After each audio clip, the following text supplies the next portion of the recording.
Good afternoon to you, and thank you so much for finding time to be with me this afternoon. It is the 16th of June 2022.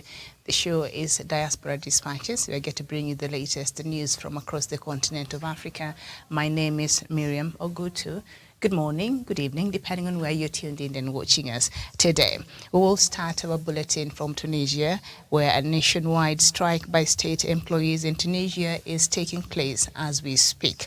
The most powerful union in Tunisia called for the stoppage to protest against the economic policies of the President Kais Saied in the latest challenge to his rule.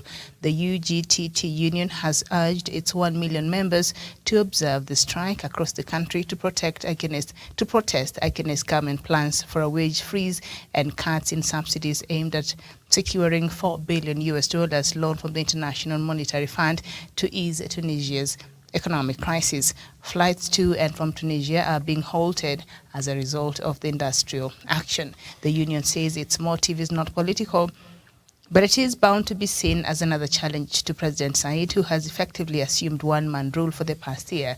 The UGTT is in any case already caught up in a showdown with the government after it refused to engage in Mr. Said's plan for a new constitution.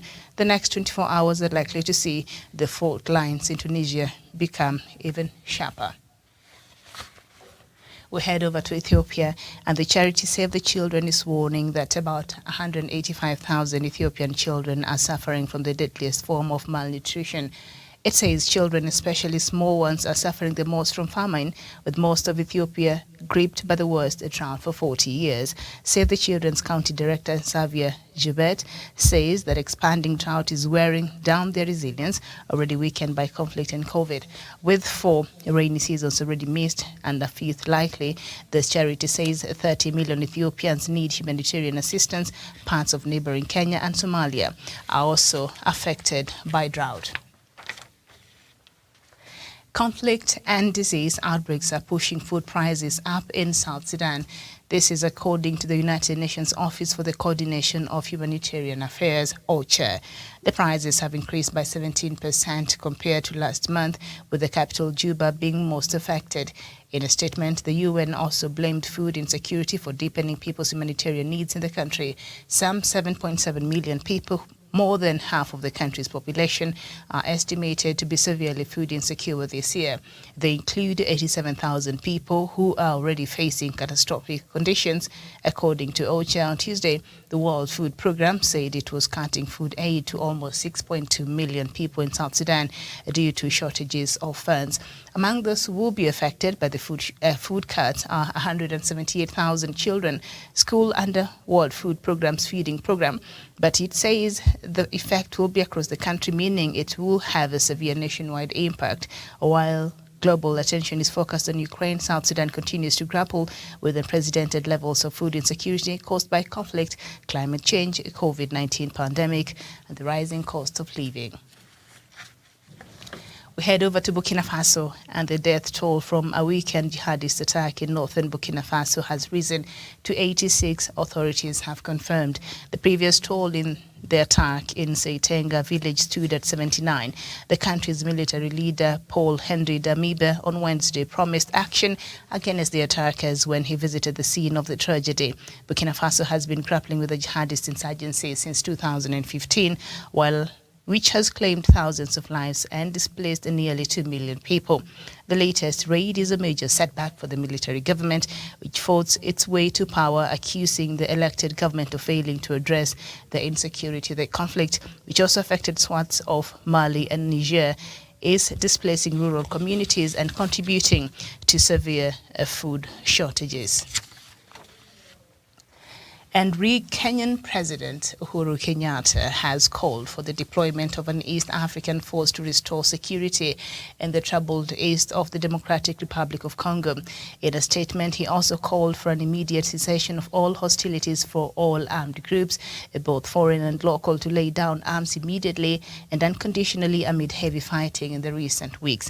The East African Regional Force is to be deployed immediately to the regions of Ituri, North Kivu and South Kivu to enforce enforce peace in coordination with the resident UN forces MONUSCO, he said. He added that a meeting of commanders of the defense forces of East African countries on Sunday in Nairobi should finalize preparations for the deployment. The decision to establish the regional force was made in April when Mr. Kenyatta, the current East African Community chairperson, hosted regional presidents over the DR Congo crisis that also threatens neighboring countries. EAC is made up of 7 countries, including Kenya, Tanzania, Uganda, Burundi, Rwanda, South Sudan, and now the Democratic Republic of Congo.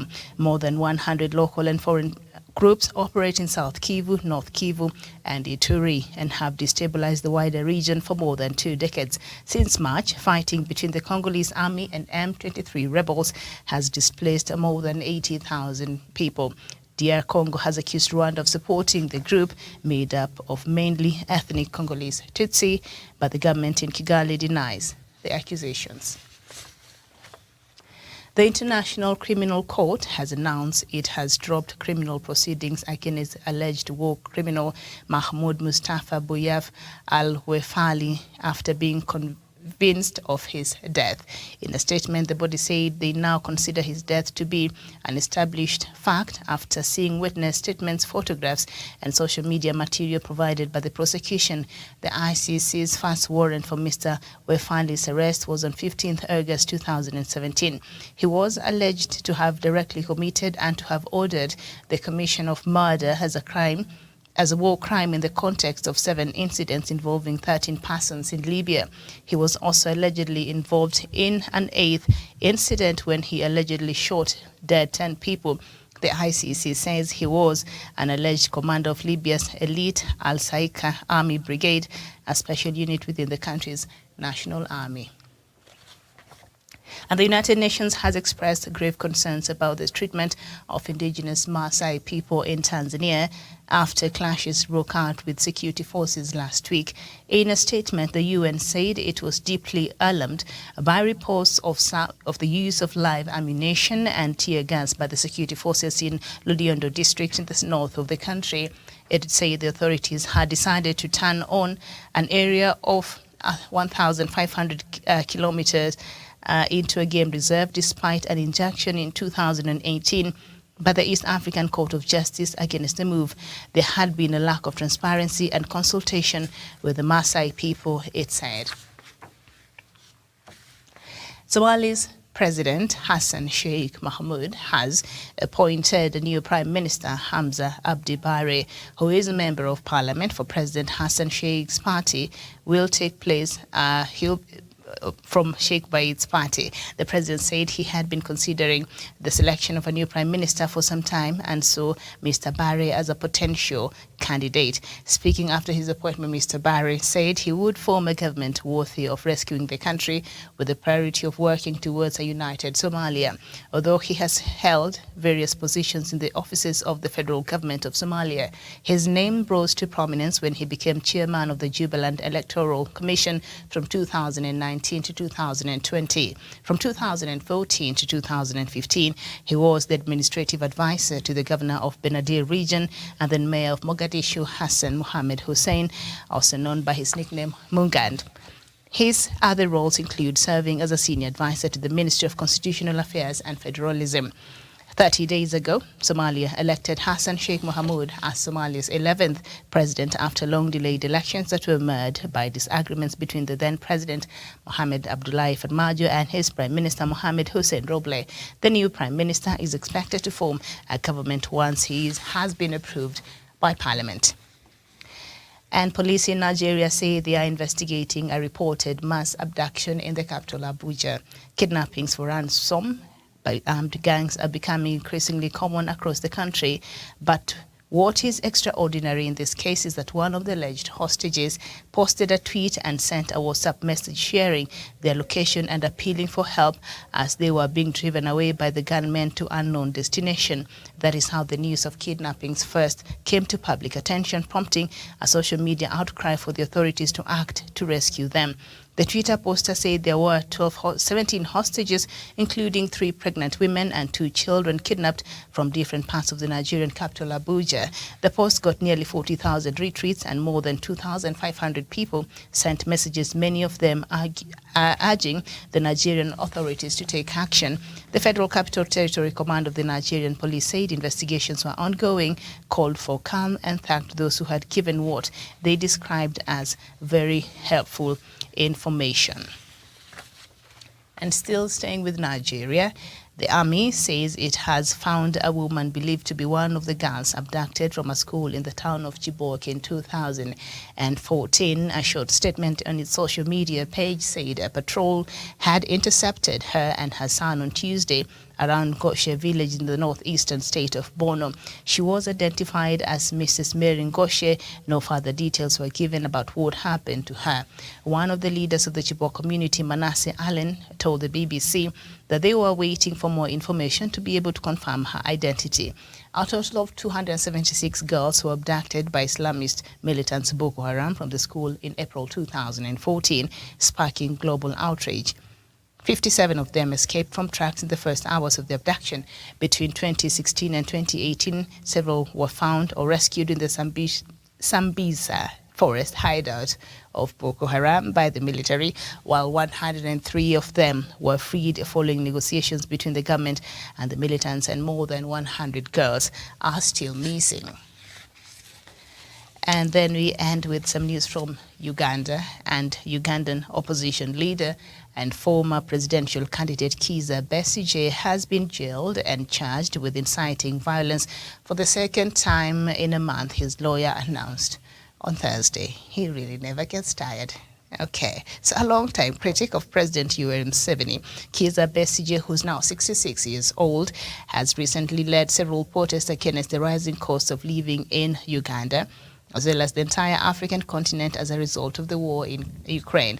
Kizza Besigye, a 4-time presidential candidate, was arrested again Tuesday on charges of inciting violence a week after his release, said his lawyer Elias Lukwago. Samuel Lubego Makaku is also a former presidential candidate in Uganda, and he was also arrested. Arrested last month on the same charge, Kizza Besigye was released on bail last week and was due to appear in court on Thursday. In this first case, Ugandan President Yoweri Museveni has so far refused to respond to the opposition's demand to ease the tax burden on the country's 45 million people. Last week, another top opposition leader, Bobi Wine, denounced the government's purchase of limousines for the Speaker of Parliament and her deputy and criticized the president for not prioritizing the plight of Ugandans. Kizza Besigye called the purchase of the 2 limousines for 2.4 billion Ugandan shillings, about 600,000 euros. That's what that translates to as scandalous. Bobi Wine said that was very scandalous. In his annual address to the nation last week, President Museveni said that lowering taxes, especially on imports, would be suicidal because it would encourage people to buy recklessly and deplete foreign exchange reserves. Okay, I like the way President Museveni thinks sometimes. I don't know what principles of economics there he is employing. That is the latest news from across the continent of Africa. Let me just read that last paragraph in this news bulletin from Uganda.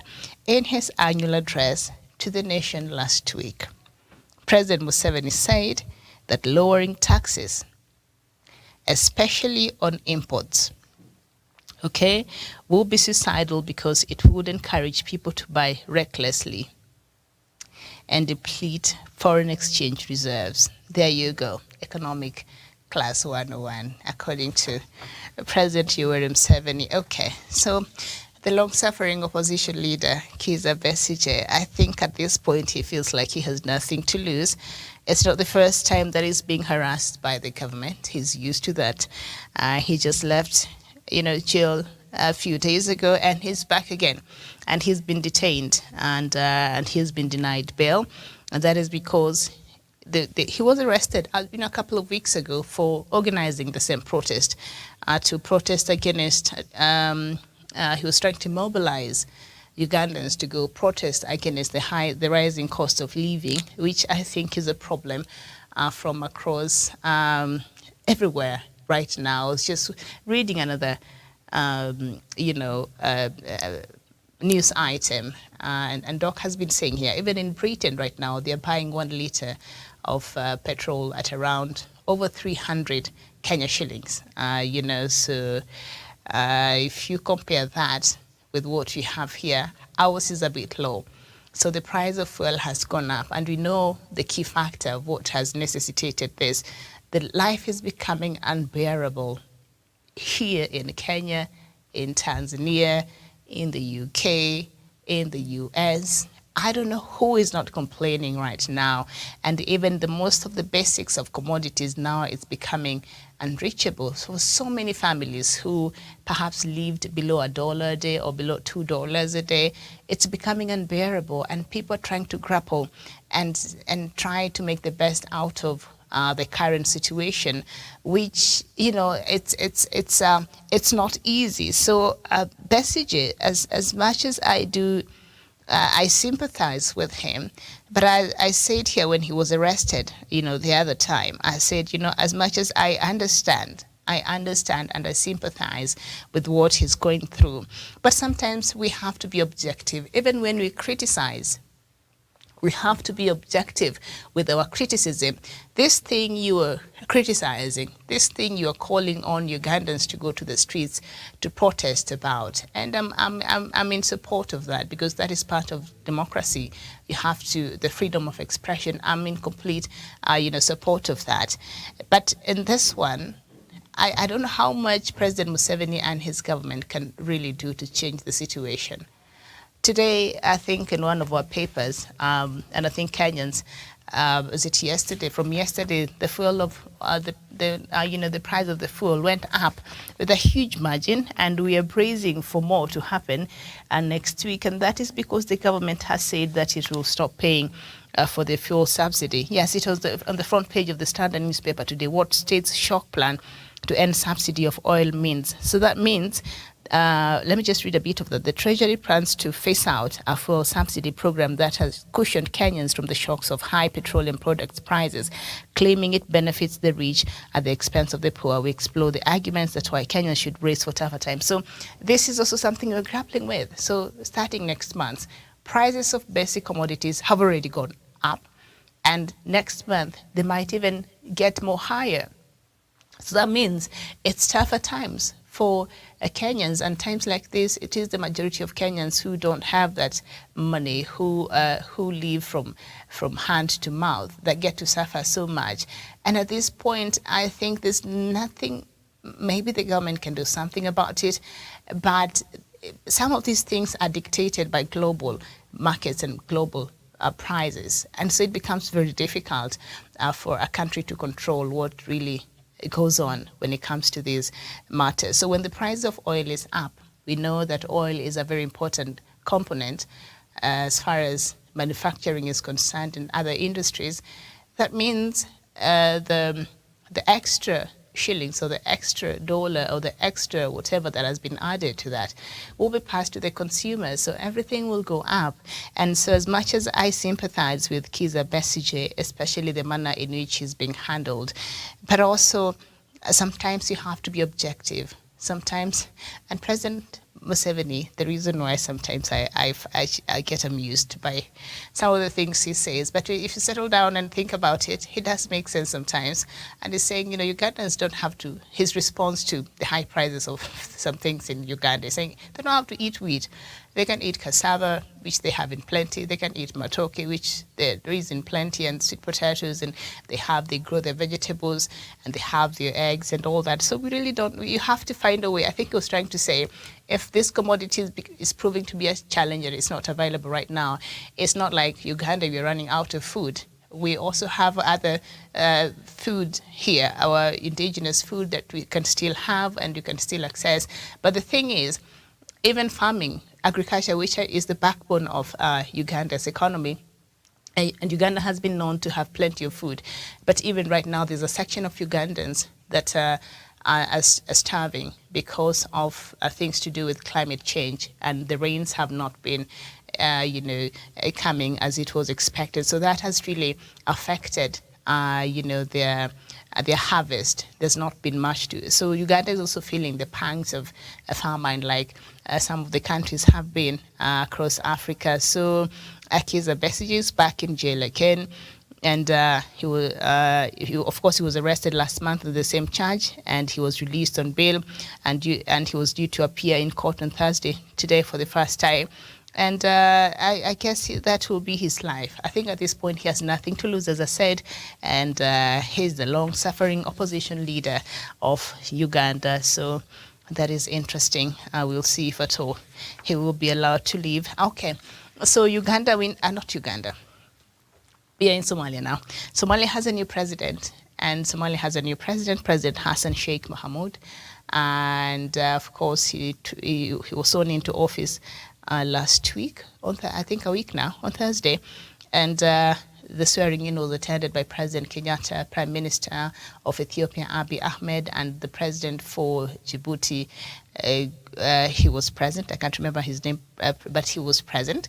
And it appears to have marked a new beginning for Somalia, and as it was expected, he had to appoint a new prime minister, and the new prime minister is Hamza Abdi Bare. That is his prime minister. He could not retain the other prime minister, Hassan Roble, because, as I've explained here, of the arithmetics as far as the clanism is concerned. There has to be that balance so that the government must be a reflection of the people of Somalia. So in very key positions, they have to make sure they balance out the clan factor in Somalia. So Roble cannot be there because he comes from the same clan as President Hassan Sheikh Mohamud, so they had to get somebody else from outside that. So that's why they replaced that. And so I think this marks a new beginning for Somalia. I think it's still too early to judge how President Sheikh Mohamud will be working. I'd like to see how he rolls out, especially his foreign policy, because, that one of Farmajo was not auguring very well, especially with a country like Kenya. So I'd like to see the approach that President Hassan Sheikh Mohamud, I will handle that and see how he moves on and how he mends perhaps some of these relationships and how that plays out. And during President Farmajo's time, I think they had hinted that they wanted to join the East African community. At that time, it was Somalia and the Democratic Republic of Congo. Well, we've seen the DR go ahead and make its application, and it was accepted. And I think they're just concluding that part of officially having it in the East Africa. But it is in the East African community. They had to go back to there for a while. So we heard of it, but we never saw the president pursue it. But now I'd like to see if the new president will like to pursue the idea of Somalia joining the East African community and what that will mean for this region. So those are just some of the things that we shall be looking out for, even as he settles down in the office. And so let me see what else maybe. I wanted for us to talk about, of course, the conflict in South Sudan. This new report by the United Nations. I was also reading another report by I don't know if I can find it, by World Bank on South Sudan, and the World Bank has been doing its assessment, and it has a report out on South Sudan. Its latest report, and it's saying Sudan has so much potential as far as in oil industry and its agriculture, sector. It can really feed itself. South Sudan, not Sudan, South Sudan. But for all these things to be realized, peace is the key. There has to be peace in South Sudan for all this, for everything else to be a reality, for everything else to work. Peace has to be realized, and so it has a lot of potential. And oil can be a great generator of its revenue and and its GDP, and agriculture as well. This report by the World Bank said that. But all in all, yes, I think I've seen it. But all in all, They said oil and agriculture are the drivers of Sudan's economy. Of course, nothing much is being done in those sectors because of the instability and what is happening, but there has to be the World Bank on Wednesday published the country's economic memorandum detailing hindrances and potential on South Sudan's economic growth. So the World Bank was doing an assessment and they said, hey, everything is looking up, but all you need to do is get your house in order.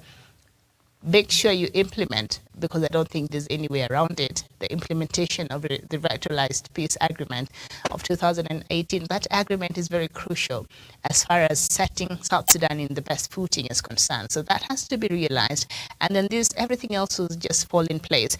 And now this other report that is saying that the conflict, the lack of peace, the conflict is what is pushing the food prices up, of course, with other factors that the rest of the world is grappling with. Like I said, food prices and all that.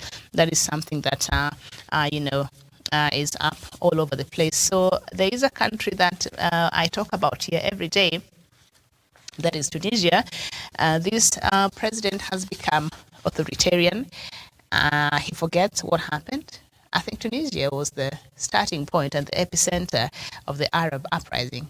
You remember about 11 or so years ago? Yeah, that happened. And President Said keeps forgetting. And now he has disbanded any institution you can think about in Tunisia. And so from today, there's a nationwide strike by the state employees. That means even the airport is on a close down, and any parastatal, anything. So he's wielding his power and the people are also wielding their power. And so this is going to test and challenge his authority. So it is a ticking time bomb. We don't talk about it so much, but it is something that I think President Kais keeps pushing and pushing and pushing. And I think it's just a matter of time. It's just a matter of time. The people of Tunisia will have enough. Right now, he has control over judiciary. He has control over every institution you can think about that can even offer checks and balances to the government. Is not even available because he has muzzled and he's ruling by the army. It is the same army, that a person like Bouteflika was leading with. They're the ones who forced him to go, write a resignation. I think it was written for him because at that time he had suffered a stroke, so he was not in his best health. And they told him, here it is, read. They called the media and he read that he had resigned. After 20 years being in power, he did not want to hand it over. It is the same army that Robert Mugabe used to hide behind. And once whatever influences and they had enough and whatever was happening and the politics of the day, he was forced to write his resignation, and they called the media and they said, read that, you have resigned. The same thing, Omar al-Bashir, the same things. I don't know why we don't learn from this continent. And of course, the recent coups that we've seen happen. By the way, the issue of Burkina Faso, because that was the key things that made them remove our president. Remember, the president who was removed last year because of the issues to do with insecurity. But now now the army has control of the country and the security has become worse. And there was a jihadist attack that happened in northern Burkina Faso over the weekend that now has claimed 86 lives. Initially, it had killed 79, but the people who were severely injured, a few of them have succumbed from that attack. And so things have not gotten better, even with the military leadership in Burkina Faso. And this was the main issue why they removed their president, but now they're not doing much better anyway. And you wonder why, because they are the army. I assume they have the intelligence. I assume they understand these things much better, but apparently it is something that they have to grapple with now. It's very ironical because the army is in control. So why are we still having these jihadist attacks? And they have intensified from the last couple of months after the coup. They have intensified. So I don't think if Burkinabe people are having it any different compared to when they had their civilian president. But I think those are just the pangs of democracy in this continent and some of the things that you have to grapple with. I thank you so much for your time this afternoon. This has been Diaspora Dispatches. My name is Miriam Ogutu. Thank you for watching. Bye-bye.